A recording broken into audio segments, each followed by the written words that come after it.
माहौल ऐसा बना है तो एक प्रेम कविता से मैं भी शुरू करता हूँ। इस कविता का शीर्षक है तुम्हारी चाबी का छल्ला।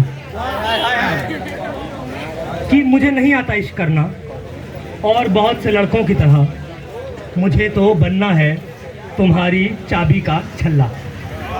हाँ, तुम्हारी चाबी के छल्ले की तरह टंगे रहना है तुम्हारे दरवाजे के ताले पे, तुम्हारी जेबों में घूम, कभी तुम्हारे लैपटॉप किताबों पर और कभी कॉफ़ी के मग के बगल में बस पढ़े रहना है। चलना है हर सफ़र में तुम्हारे साथ, भले मुझे सबसे आखिर में उठाना और आते ही फिर टंगा देना ताले पर। मुझे ही खोजना सबसे पहले जब भी जीवन में कोई ताला दिखाई दे। खुद से बाहर जब इस क्रूर दुनिया के दुष्चक्रों की बेड़ियों में खुद को बंधा पाओ, मैं तब चाबी लिए आ पहुँचूँगा। सब ताले खुल पड़ेंगे, सब बेड़ियाँ टूटेंगी, फिर थकी हारी बिस्तर पे गिर जाना तुम। तब भी मैं दरवाजे के ताले से निहारता रहूँगा तुम्हें कल के सफ़र के इंतज़ार में।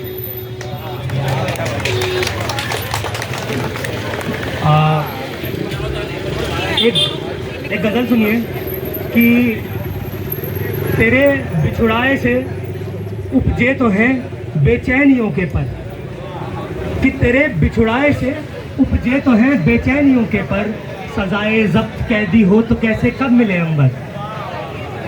और किताबों में गड़ाए सर मिलूँगा मैं वही तुमको, किताबों में गड़ाए सर मिलूँगा मैं वही तुमको, मुझे जिस मोड़ पे छोड़ा वही चौराहा है बिस्तर।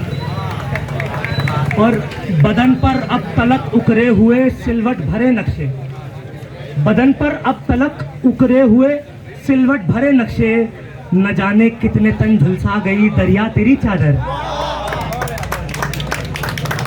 और आखिरी इसका शेर है कि मेरी नस्लें कहेंगी बाप रहता है यूं अफसुर्दा, अफसुर्दा यानी डिप्रेस्ड। मेरी नस्लें कहेंगी बाप रहता है यूं अफसुर्दा, तेरी चाहत में मैं जीता रहूंगा खाक खुद को कर।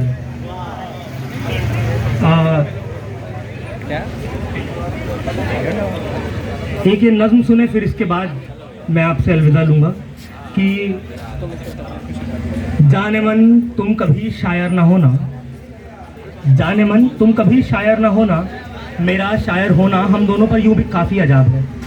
वेदना की उत्पत्ति और हत्या के वेदना की उत्पत्ति और हत्या के चक्रों में खुद को भावशून्य होते देखना, बेबुनियाद बदलाव खोजते अनगढ़ बेतरतीब हाथ, मानो सहस्त्र वर्षीय बरगद पर नवंकुरित पात, सुर्ख आंखों में गुलाबी ख्वाब, मगर उतना ही जितना रोशनदान की सिल्ली पे सलीके से सजी खाली बोतलों में बची एक आध बूंद शराब, और कमरे भर की किताबों को मिलाकर उतना ही सज्ञान।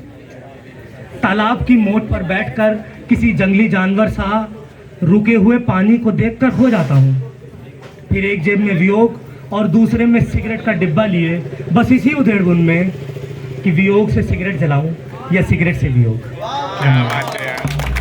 नमस्कार, मेरी कविता का शीर्षक है एक तवायफ के घुंघरू, जो कि इस प्रकार है। मैं ताल से प्रेरित हुए संगीत के संधान पर, मैं ताल से प्रेरित हुए संगीत के संधान पर, मैं नृत्य को व्यक्तित्व अपना धर्म अपना मानकर, मैं नृत्य से हर भाग तन का एक माला में पिरो, निज पायलों की हर ध्वनि में भाव भक्ति का पिरो, इन घुंघरुओं के मध्य से कब बिस्तरों पर जा गिरी, इन घुंघरुओं के मध्य से कब बिस्तरों पर जा गिरी, कब नृत्य की प्रतिमा वही इन कोठियों से याद ली। वो पायलें अब मौन है, अब सुर नहीं वो गा रही काया सही, अब मैं नहीं लव अर्थ मैं समझा रही, शैली ना अपनी मैं कभी समझा सकी इस सृष्टि को, शैली ना अपनी मैं कभी समझा सकी इस सृष्टि को, घुंघरू तवायफ के वहीं पर देखते उस दृष्टि को, बस देह पर है जो टिके समझे नहीं निज भाव को, बस देह पर है जो टिके समझे नहीं निज भाव को, बस कामना इतनी करें है जीतना इस दाम को, पर बंधनों में वे सभी खुद को बराबर बेचते, अन्याय की चिंता न कर बस स्वार्थ अपना देखते, घुंघरू तवायफ के वहीं पर कष्ट में भी झूलते, अपनी सुरक्षा भूल इनकी दुष्टता को झेलते।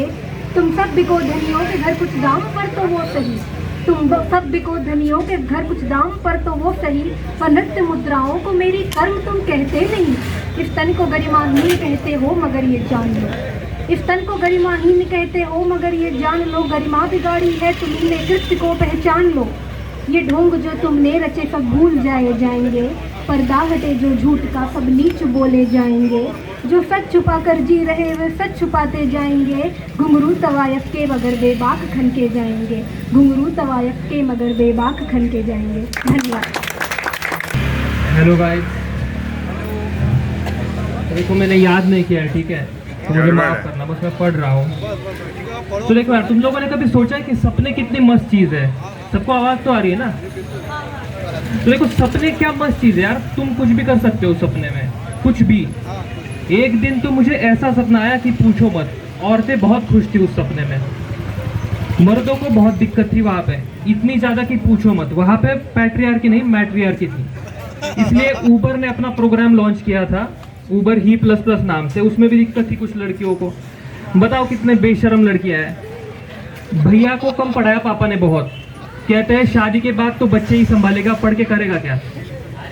शादी के बाद लड़के अपने ससुराल शिफ्ट होते थे वहाँ पे, और इतनी बड़ी गधापन थी कि लड़का अपना घर छोड़ के जा रहा है, फिर भी उसे फॉर्च्यूनर देनी पड़ रही है अपनी पत्नी को। बताओ इतनी बेवकूफ़ी कभी हो सकती है इसी असल जिंदगी में।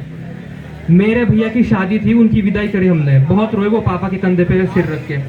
अपने ससुराल गए, उनका ससुर बहुत तंग करता है उन्हें वहाँ पे तो सीरियल भी है, ससुर भी कभी दामाद था। ऊपर से भाभी रोज शराब पी के आती है और भैया को मार पीट करती है। भैया बाजार में सब्जी खरीदने गए, जाते वक्त कुछ लड़कियों ने मोलेस्ट कर दिया उन्हें। समझ रहे हो कितना दुख दर्द रियलिटी में किसी जेंडर के साथ होते हुए देखा आपने ऐसा?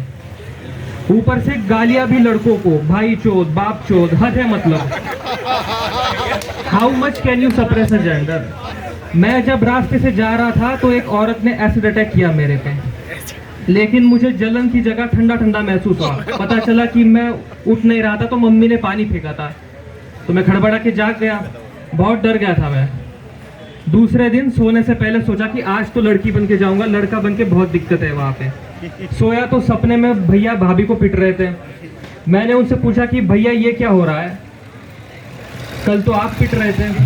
कहते हैं तू होती कौन है मुझसे सवाल करने वाली, औरत जात को ज़्यादा सवाल नहीं करने चाहिए, जा चाय बना के ला मेरे लिए।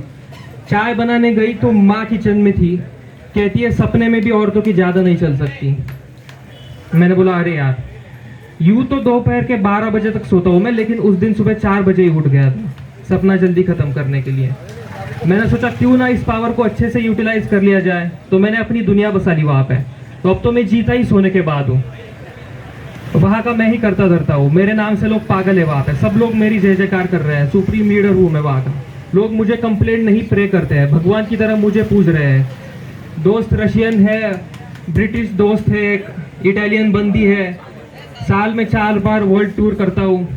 मुझसे सवाल करने की किसी की हिम्मत नहीं है। जो मेरे खिलाफ कुछ बोले उसे देशद्रोही घोषित किया जाता है। नींद में बोल नहीं सकते तो प्रेस कॉन्फ्रेंस लेने की तो बात ही नहीं उठती। मेरी एनडीए है वहाँ पे, नॉन डेमोक्रेटिक अलायंस। मेरे प्यारे देशवासियों, मेरे दोस्त ने 1000 रुपए लिए, मैंने 1000 का नोट ही बैन कर दिया। सपना है भाई, कोई इंसान इतना हावी हो सकता है क्या लोग वैसली जिंदगी में? इम्पॉसिबल। मेरी दस्ती आती है हमेशा। घर वालों ने पूछा बेटा रिजल्ट कैसा आया, मैंने बोला आज रात पता लगेगा, कल सुबह बताऊंगा। सपने में मैं अपने पापा को कहता हूँ कि वो देखो शर्मा का बाप कितना अच्छे पैसे कमा रहा है। मैं तो चौक तब गया जब देखा कि आईआईटी के प्रोफेसर्स को पीपीटी पढ़ने के साथ साथ समझाना भी आता है। ये तो प्रोफेसर ने भी अपने सपने में नहीं सोचा होगा। बच्चों को समझाना है, क्या बात कर रहे हो, मजाक मत करो। मैं अपने सपने में ही पूरे कर लेता हूँ। मेरा रास्ते पे एक से पंगा हो गया, मैंने कहा तू मेरे को सपने में मिल, फिर बताता हूँ तेरे को। मेरी दुनिया में नेता लोग काम कर रहे हैं भाई, सबको रोजगार मिला हुआ है, इंजीनियर कोई नहीं है। सपने में एसबीआई में लंच ब्रेक सिर्फ 1 घंटे का होता है। सरकारी कर्मचारी ने एक दिन में आधार रिन्यूअल कर दिया। मूवी देखने गया, 20 रुपए में समोसा मिल गया। साउथ इंडियन दोस्त है मेरा जिसे हिंदी आती है अच्छे से। एनसीआर के लोग बहनचोद के अलावा भी शब्द जानते हैं। Females are treated like subjects not objects. हवस नहीं, सच्चा प्यार है लौंडों की नजरों में। इंस्टाग्राम पे रील्स में एजुकेशन मिल रहा है। कल तो एक साड़ी में नारियां आई थी, सत्संग कर रही थी, प्रसाद में कुछ बादाम बादाम बोल रही थी, बांट रही थी लोगों को। मेरी दुनिया में आईआईटी बीएचयू की लड़कियां बिना डर के सड़कों पे घूम सकती है। मुझे तो विश्वास ही नहीं हुआ। बाद में पता चला कि मैं सपने में सो रहा था, वहाँ सपना आया था। इंटरव्यूअर ने कहा where do you see yourself in 5 years। मैंने कहा रात तक का समय दे दो, तुम्हारी कंपनी का CEO बन जाओ। 5 साल नहीं चाहिए मेरे को। मैं एक ऐसा इन्वेंशन बनाऊंगा कि कभी सो जाओ और उठ ही ना पाओ। प्रथम माँ शारदे को नमन करता हूँ, आप सभी की उपस्थिति को प्रणाम करता हूँ। मामला अभी तक काफ़ी हल्का और खुशमिजाज चल रहा है, तो थोड़ा सा मामले को गंभीर करने की इजाज़त चाहूँगा। चंद पंक्तियों से अपनी बात शुरू करना चाहूँगा कि एक आदमी रोटी बेलता है, एक आदमी रोटी खाता है, परंतु एक तीसरा आदमी भी है जो ना रोटी खाता है ना रोटी बेलता है, वह रोटी से खेलता है। मैं अक्सर पूछा करता हूँ यह तीसरा आदमी कौन है, पर इस देश की संसद मौन है। तो इसी और यही शायद बुनियादी सवाल है जो इस देश में लोकतंत्र को जिंदा रखते हैं। और हर युग में कविता सत्ता के खिलाफ खड़ी होती आ रही है। और इसी के साथ मैं अपनी कविता शुरू करना चाहूँगा कि क्या फ़र्क पड़ता है कि अगर तुम मुंह न खोलो, सामने कुछ भी होता रहे पर कुछ न बोलो, अपने ज़मीर की आँखों को भी बंद ही रखो, तो मानो न मानो, चाहते हुए या ना चाहते हुए भी तुम भी उसका हिस्सा हो। क्या फ़र्क पड़ता है कि इसी धरती पर कोसों दूर एक कोने में किसी सरसिरे ने कईयों को मौत के घाट उतारा, उसने तुम्हारा क्या बिगाड़ा। क्या ही फ़र्क पड़ता है कि उस एक सरसिरे के दुष्कृत्यों का अनगिनत सरसिरों ने लिया बदला। किसी खुशहाल शांत प्रांगण में कोई कई मृत शत बिशत होते तर बितर, पर फिर भी क्या ही फ़र्क पड़ता है कि उनमें तुम्हारा कोई अपना थोड़ी ना था। कौन कैसे कितना तिल तिल कर मरा, कौन पटा कौन कहाँ गिरा, क्या फ़र्क पड़ता है। क्या आखिरी व्यक्ति के कत्ल होने के बाद ही तुम समझ पाओगे कि तुम्हारे पास भी एक गर्दन है। महसूस कर पाओगे कि उस अधमरे व्यक्ति की वो अंतिम प्रार्थना, अंतिम दुआ, अंतिम भीख भी अनसुनी रह जाती है। क्या फ़र्क पड़ता है कि जो महामहिम निकले थे धरती को मुट्ठी में करने, धरती उन्हें भी घुटनों में गिराकर चुपचाप सो रही है। देखो नीचे जहाँ तुम खड़े हो, किसी सिकंदर की कब्र पड़ी है। विश्वास नहीं होता तो मेरे बातों की तस्दीक कर लो, पर फिर भी क्या ही फ़र्क पड़ता है कि तुम बस एक जिंदा लाश ही तो हो। कोई अहमियत नहीं उस लहू की जिससे अंगार ना निकलते हों, कोई अहमियत नहीं उन आँखों की जो जमी बर्फ से लिपटी हों, कोई अहमियत नहीं उस धड़कन की जो कांप न उठे वो घिनौने मंजर देख के। तुम खतरनाक हो। हाँ, वो कातिल नहीं, वो पीड़िता नहीं, खतरनाक तुम हो इस मुल्क के लिए। हाँ, शांत अनभिज्ञ मारने खड़े तुम, खतरनाक तुम हो इस मुल्क के लिए। लेकिन क्या ही फर्क पड़ता है कि अगर तुम्हारे शब्दकोश में होने का अर्थ है कहना और कहने की शर्त है लड़ना, लड़ना हर उस ताकत से जो तुम्हारे नपुंसकत्व को ललकारे, तो हर शब्द तुम्हारे लिए ब्रह्म से बड़ा है जो हर मोर्चे पर तुम्हारे साथ खड़ा है। आकर्षक यात्रा के अपने खतरे होते हैं और खतरनाक यात्रा के अपने आकर्षण। फैसला आपका है। बहुत बहुत धन्यवाद। प्रतीकात्मक यहाँ सजाया हुआ है और ये संकल्प निष्ठुराई जो मेरे समक्ष खड़ी हुई है, आप सबको नमन। बहुत संक्षिप्त समय में मैं सबसे पहले आपकी सबकी भावनाओं को वाणी देने का प्रयास करूँगा। एक छोटी कविता है 6 पंक्तियों की। उस समय देश में ऐसा परिदृश्य हुआ था, आपको ध्यान होगा शायद उस समय जो लोग इस ध्यानावस्था में होंगे, कि गणेश जी की मूर्तियों ने दूध पिया था और पूरे देश में लाइन लग रही थी मंदिरों के आगे कि भगवान दूध पी रहे हैं। तो उस पर मैंने उस समय एक 6 पंक्तियों का छंद रचा था कि गढ़ पर, और ये ऐसा है जो हमेशा प्रासंगिक है क्योंकि देश में चुनाव हमेशा होते हैं, हमेशा किसी भी कालखंड में बुराई मौजूद रहती है, अच्छाई की गुंजाइश हमेशा मौजूद रहती है।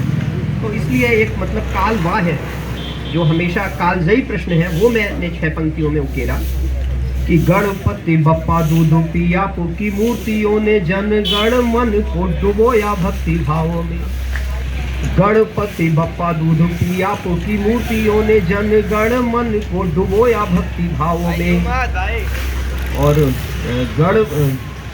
गणपति बप्पा दूध पिया की मूर्तियों ने जन गण मन को डुबोया भक्ति भावों में। और पहली बार दूध पिया इसी से प्रार्थना है, डाले नहीं आप हमें और उलझावों में। और सच्चे गणपति हैं तो अपने गणों के साथ जुट जाएं आप गणतंत्र के बचाव में, और दूध नहीं यानी अभी भ्रष्ट नेताओं का खून पीकर दिखाएं आप अगले चुनाव में। अंतिम मैं 6 पंक्तियों की बोल रहा हूँ, एक आह्वान कर रहा हूँ, एक आपके बीच के विद्यार्थी के रूप में भी और थोड़े थोड़े अध्यापक के रूप में भी, कि आप है समझदार षड्यंत्रों के शिकार होकर के बैरुभाव मन में न पालिए। आप है समझदार षड्यंत्रों के शिकार होकर के बैरुभाव मन में न पालिए। कुटिलों ने उल्लू अपना सदैव सीधा किया, जान के भी मनों में दरारें मत डालिए। और दिल से निकालिए, मन से निकालिए, भरा है इन्होंने जो विष, दिल से निकालिए, दिमाग से निकालिए। और देश की अखंडता शहीदों की धरोहर है, मिल करके देश की अखंडता संभालिए, मिल करके देश की अखंडता संभालिए। धन्यवाद।